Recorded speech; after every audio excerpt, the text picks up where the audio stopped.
Alan, I'm going to interrupt you. I'm afraid Michelle Obama's just begun speaking, so we'll come back to you shortly. Ways.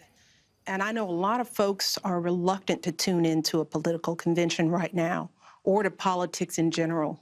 Believe me, I get that. But I am here tonight because I love this country with all my heart. And it pains me to see so many people hurting. I've met so many of you. I've heard your stories. And through you, I have seen this country's promise. And thanks to so many who came before me, thanks to their toil and sweat and blood, I've been able to live that promise myself. That's the story of America. All those folks who sacrificed and overcame so much in their own times because they wanted something more, something better for their kids. There's a lot of beauty in that story.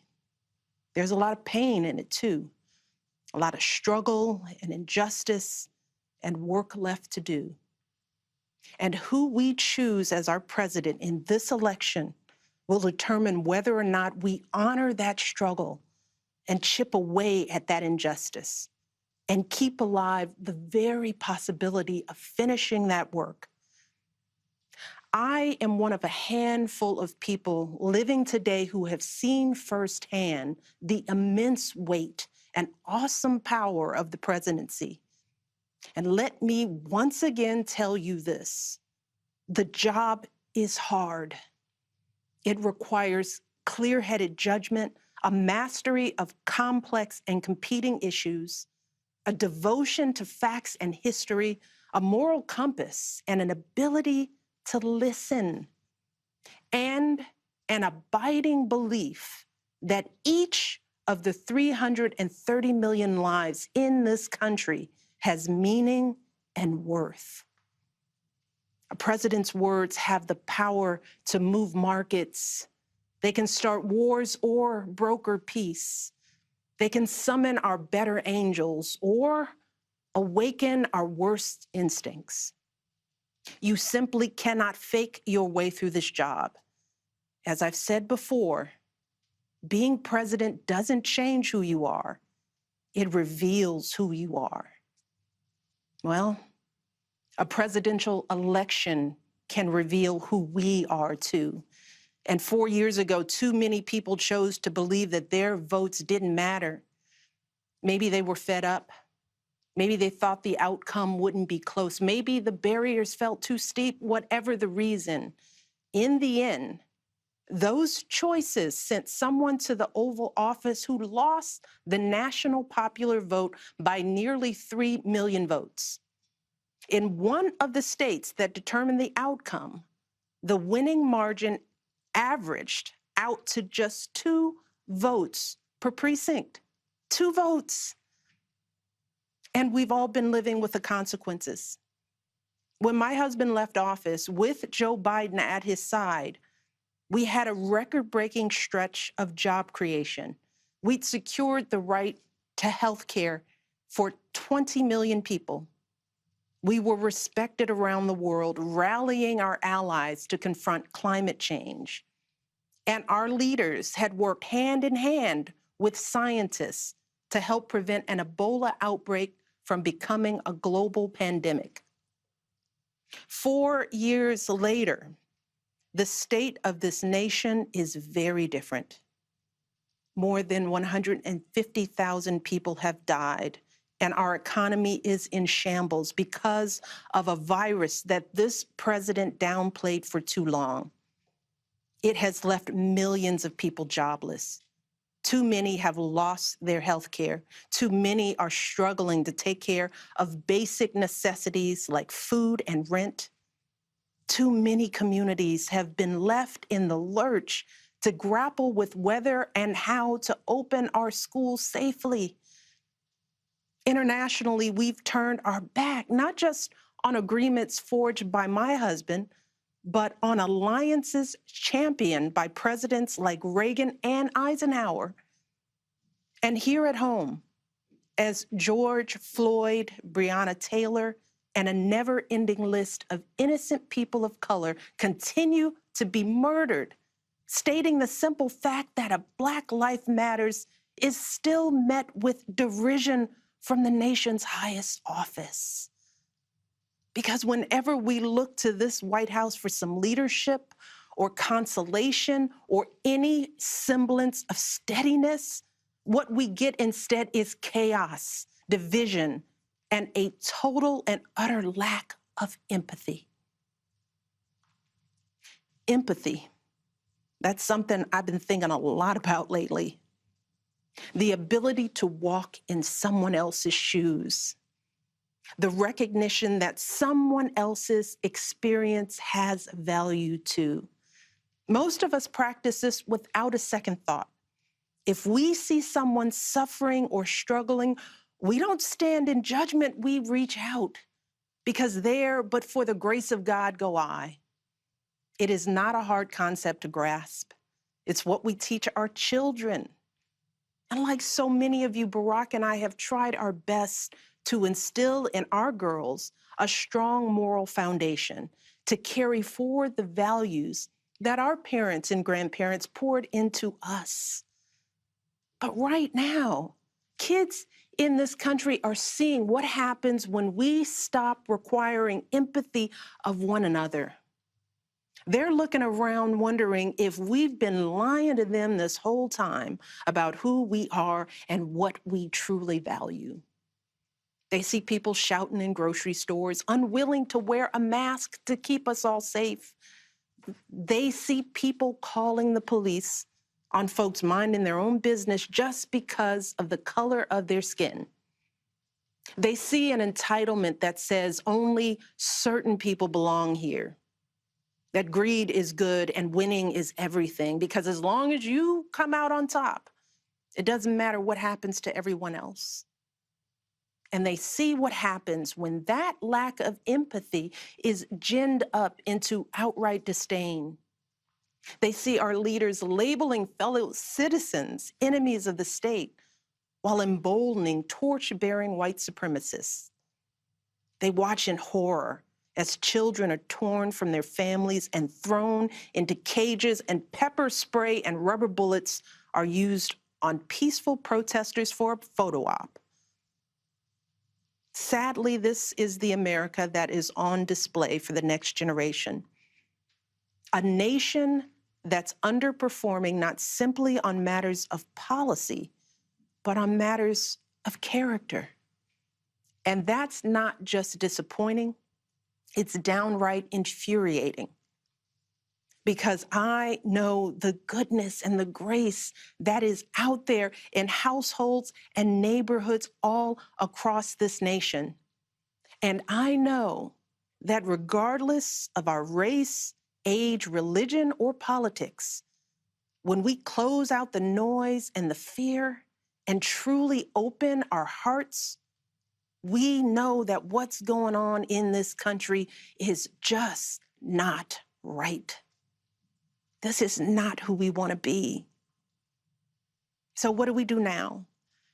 What's our strategy? Over the past 4 years, a lot of people have asked me, when others are going so low, does going high still really work? My answer, going high is the only thing that works. Because when we go low, when we use those same tactics of degrading and dehumanizing others, we just become part of the ugly noise that's drowning out everything else. We degrade ourselves. We degrade the very causes for which we fight. But let's be clear. Going high does not mean putting on a smile and saying nice things when confronted by viciousness and cruelty. Going high means taking the harder path. It means scraping and clawing our way to that mountaintop.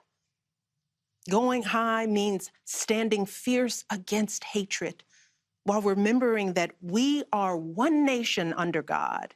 And if we want to survive, we've got to find a way to live together and work together across our differences.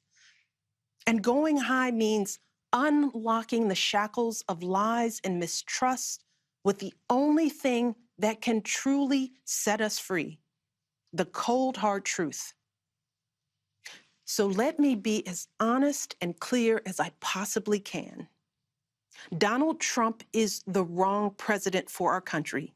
He has had more than enough time to prove that he can do the job, but he is clearly in over his head. He cannot meet this moment. He simply cannot be who we need him to be for us. It is what it is. Now, I understand that my message won't be heard by some people. We live in a nation that is deeply divided, and I am a Black woman speaking at the Democratic Convention. But enough of you know me by now. You know that I tell you exactly what I'm feeling. You know I hate politics, but you also know that I care about this nation. You know how much I care about all of our children. So if you take one thing from my words tonight, it is this. If you think things cannot possibly get worse, trust me, they can and they will if we don't make a change in this election. If we have any hope of ending this chaos, we have got to vote for Joe Biden like our lives depend on it. I know Joe. He is a profoundly decent man, guided by faith. He was a terrific vice president. He knows what it takes to rescue an economy, beat back a pandemic, and lead our country. And he listens. He will tell the truth and trust science. He will make smart plans and manage a good team. And he will govern as someone who's lived a life that the rest of us can recognize. When he was a kid, Joe's father lost his job. When he was a young senator, Joe lost his wife and his baby daughter. And when he was vice president, he lost his beloved son.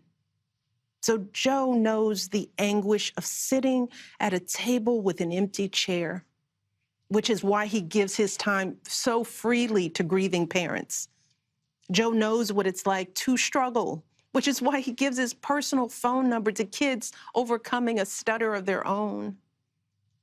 His life is a testament to getting back up.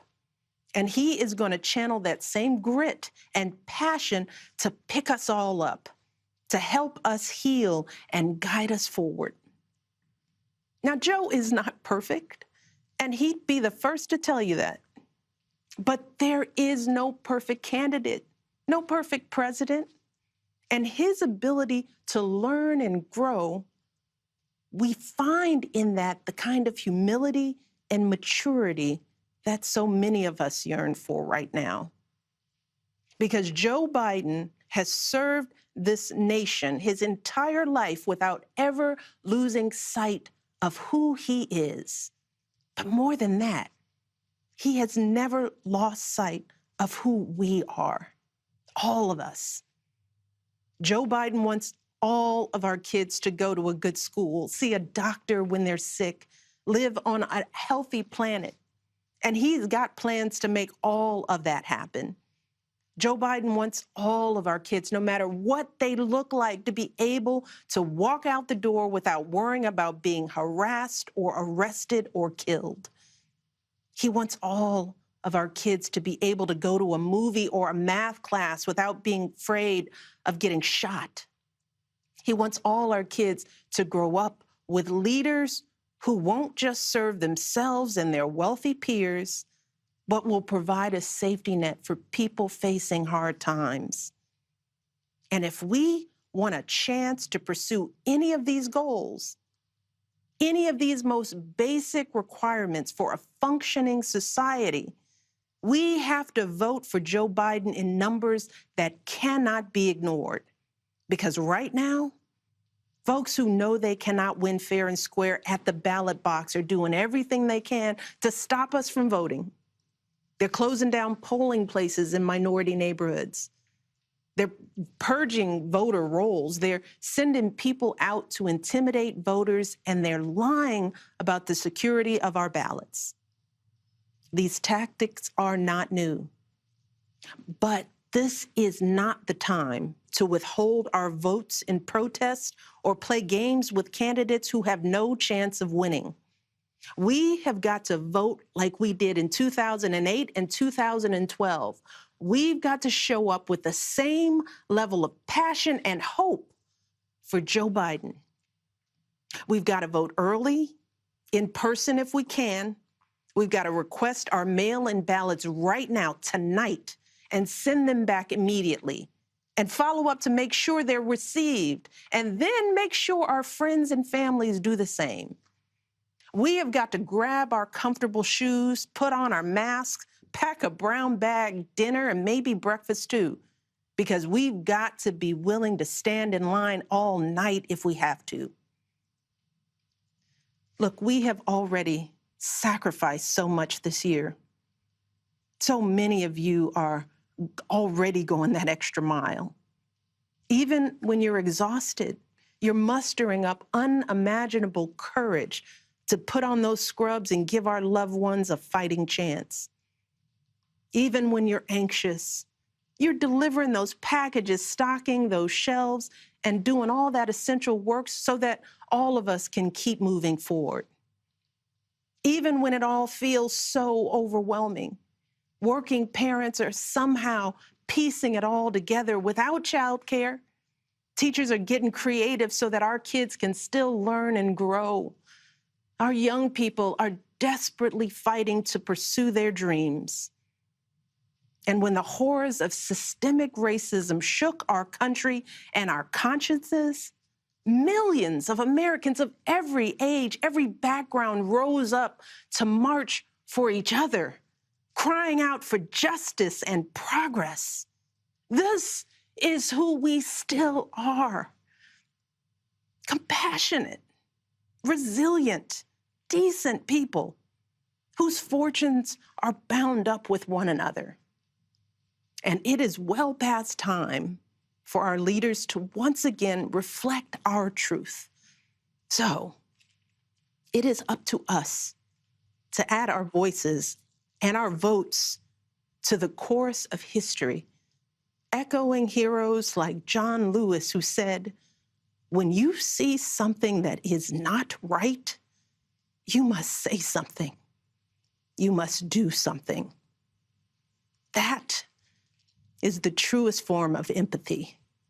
Not just feeling, but doing. Not just for ourselves or our kids, but for everyone, for all our kids. And if we want to keep the possibility of progress alive in our time, if we want to be able to look our children in the eye after this election, we have got to reassert our place in American history. And we have got to do everything we can to elect my friend Joe Biden as the next president of the United States. Thank you all. God bless.